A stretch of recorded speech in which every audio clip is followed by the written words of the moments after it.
What sort of monstrosity is this? What's good, ladies and gentlemen? This is Charlie, aka Charles Maverick, and you're watching CMaverickReactions. And in this video today, we're going to be reacting to Season 2, Episode 4 of Arcane. So as always, grab your drinks, snacks, get nice and comfy, sit back, relax, unwind. I'm going to get into this one. Okay, so is this basically Piltover trying to take over the underground city? Yeah, I don't know. I don't know whether that's gonna work, guys. You're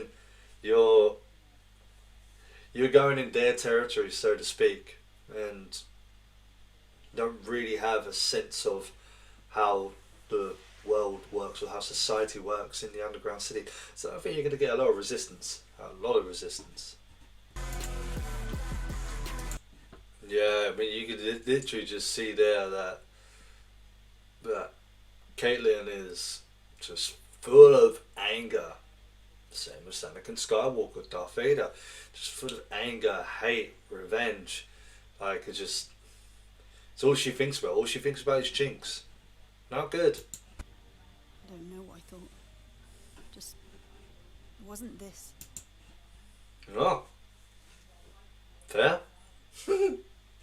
I wasn't expecting to see that. not with her in the first place. Yeah, okay, fair play. They're having fun.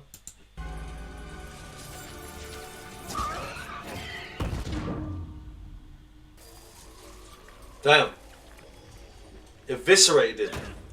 Have we managed to unearth such unrelenting incompetence? So, okay, so yeah, literally right now they're trying to harness the hex gems for military use, but without, I don't know what happened to Jace. I'm assuming maybe he's just completely disappeared, or all three of them have disappeared, but so they can't do anything about it. Oh, okay. Oh, so it was the little girl. Was it the little girl pretending to be Jinx? That was pretty cool. That felt more like a WWE WWF entrance. It's like shock entrance from a wrestler. Yeah, I mean, it's like that one guy slagging off Jinx, and all of a sudden it just comes through in a blaze of glory. Why is peace always the justification for violence? Yeah, that's deep. Why is peace always the justification for violence? And you know what? That's quite true in like in our real world as well. Like, you know, it's and you know, it can be understandable when people are angry and distraught and not satisfied with the way the world's going at the moment with regards to politics and people in power and all that jazz. But you know, a lot of people think that violence is the way forward in order to create peace. But then it's just in that sense, it's a double-edged sword, because it's just like, damn, like, if you react with violence, then you're just going to get violence back, and it's just a never-ending cycle. But then again, it's like, damn, I mean, it's like, I'm talking on a very broad spectrum with regards to the topic in which I'm talking about. So, you know, there's no easy answer to it. But that's a true point. It's a very true point that Kate said. To forgive and trust in tomorrow. Oh, damn. Damn. That's deep. That's real freaking deep. Especially from a person like Ambessa. That's literally the case of, do you allow your grudge and your thirst for revenge to keep striving you forward, or will you allow yourself to come to acceptance and just to forgive and forget about any person that might have wronged you in the past?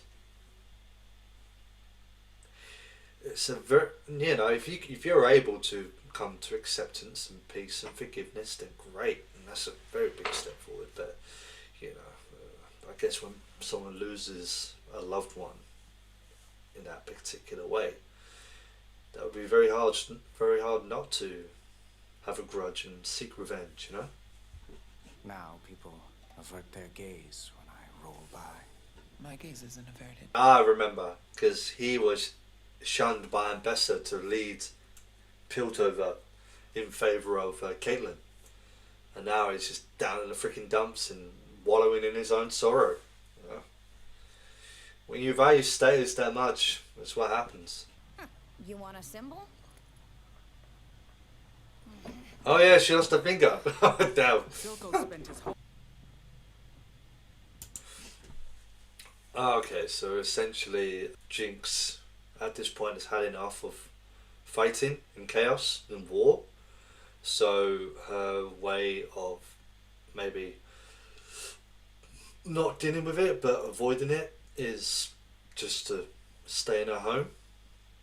And maybe she wants to keep her head in the sand because she just don't want to deal with all the crap on the outside world, like everything outside her home. But at the same time, it's playing devil's advocate. It's, yeah, I guess you have to have some sort of knowledge, especially if it's just outside your door, to be aware of it. And plus, you know, I guess in this instance, she's the hero, and you know she has people who look up to her. Tough one, tough decision to make, honestly.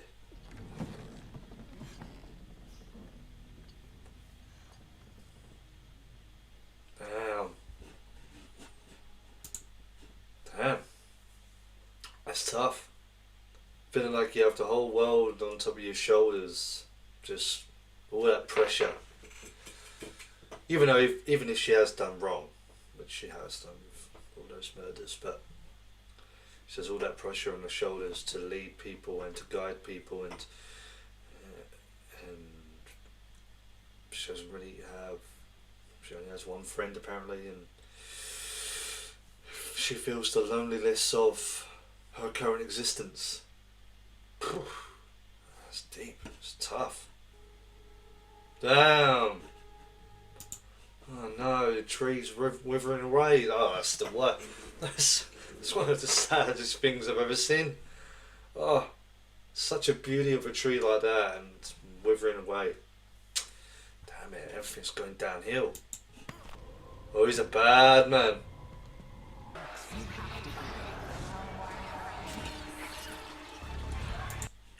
That must be not just with regards to a mental state, but that must just be torture in the first place, because like it feels like she's stuck between a rock and a hard place, in the sense of, you know,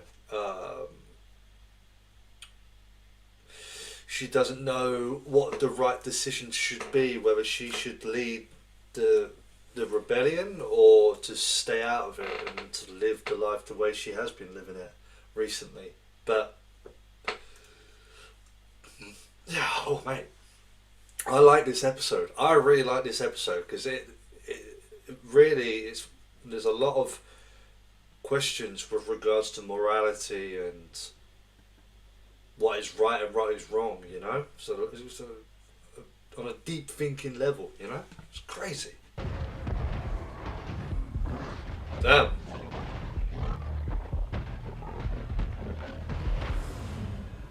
God, that's freaky. The hell's coming?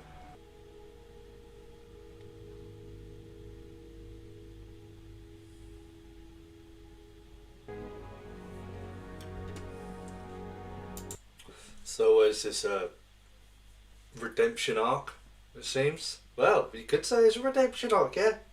You literally could. It's, she never thought that she could uplift people like that, but she definitely has. Damn.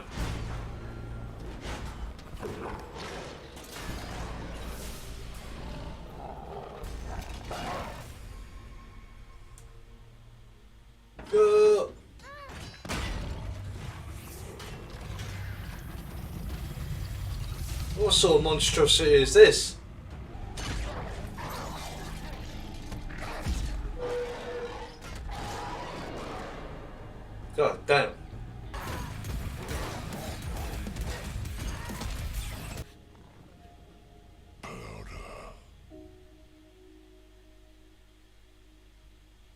Damn. Damn. Alright, cool.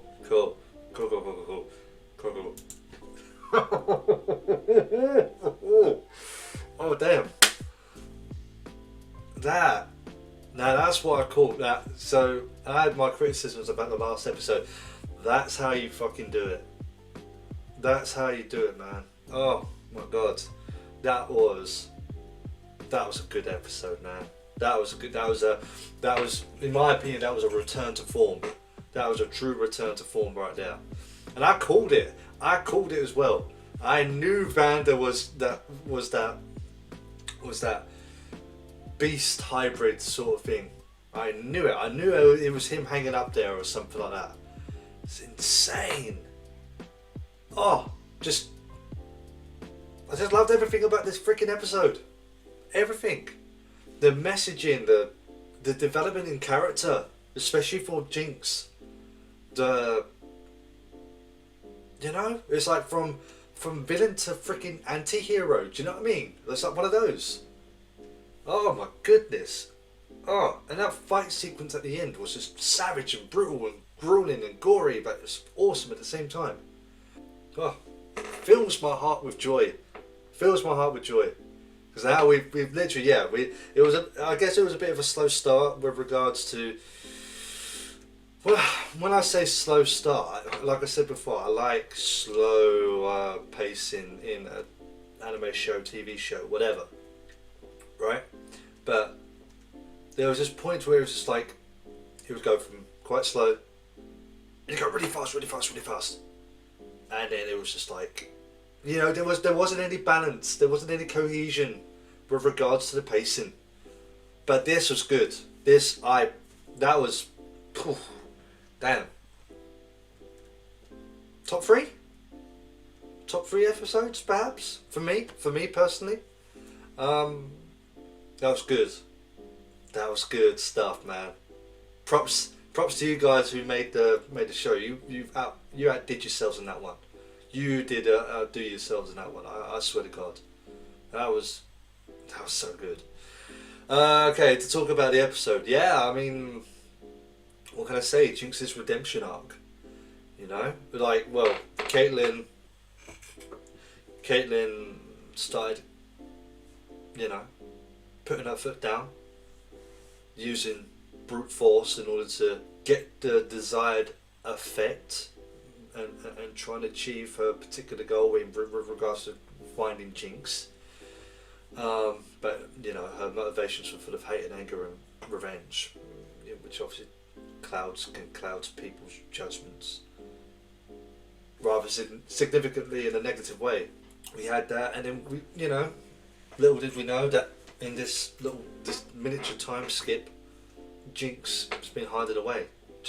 I think just out of sheer not wanting any part of this conflict, has had enough of maybe war and chaos and murdering people. Just wanted to hide away. Just wanted to get away from it. But for someone as notorious as her, it seemed somewhat inescapable. But then we had everything came to a head at the rally.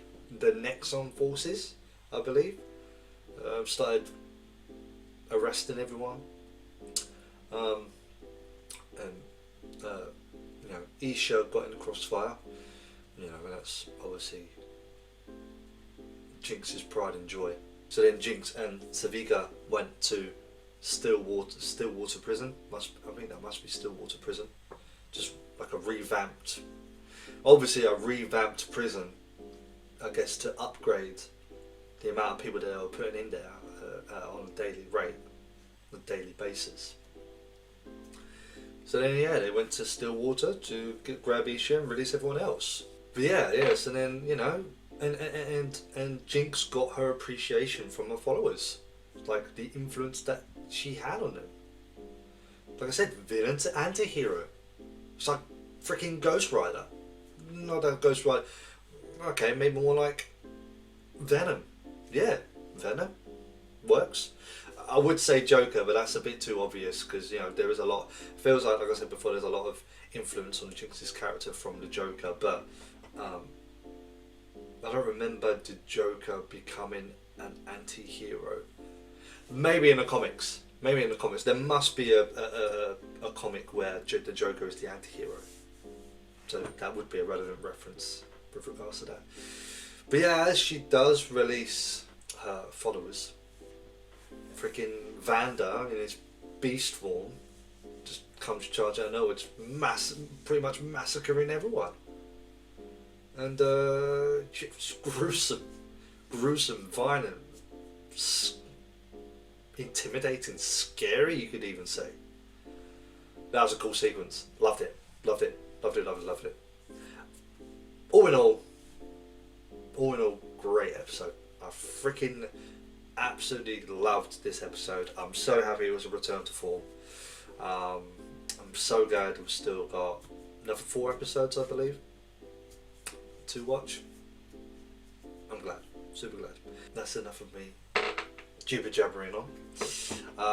I hope that you also loved this episode as much as I did, and also enjoyed watching this video of me reacting. And if you did, feel free to like, share and subscribe, and leave a comment down below. It really helps with the algorithm.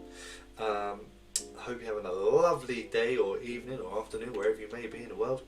And until next time, I'll see you in the next video. Ciao.